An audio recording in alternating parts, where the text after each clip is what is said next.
be collecting and identifying some aquatic macroinvertebrates, like this guy here.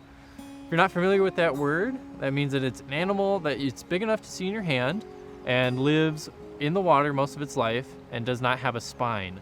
So macroinvertebrates include things like worms, clams, insects, or even crayfish. It does not include things like fish, frogs, and mammals.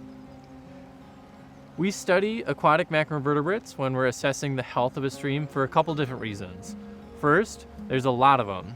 There's easily hundreds, or not thousands, of macroinvertebrates in a freshwater stream, so it's really easy to collect and get a good sample.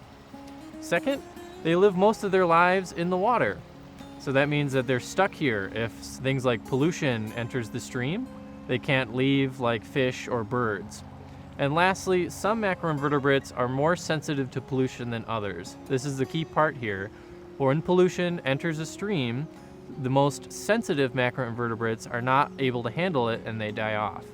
When we take a sample, we can test if we have sensitive species or tolerant species, and depending on which kinds we have, we'll be able to make an estimate about how healthy the water is. So let's get started and collect some macroinvertebrates here out of our creeks. All right, so let's go over the gear that we'll be using to collect our macroinvertebrate sample. First up, we have some boot foot waders. The boot's connected to the waders.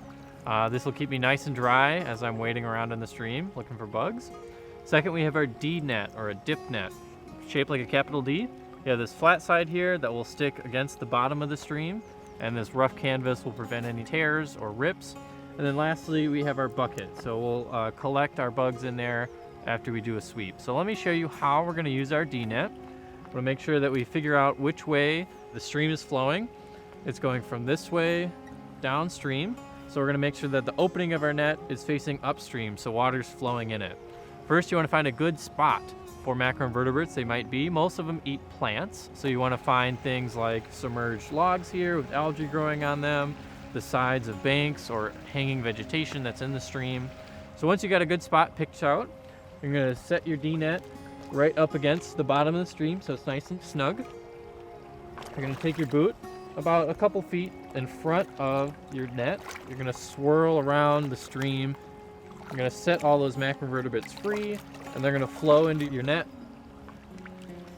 And you pull it up and you take a look at what you found.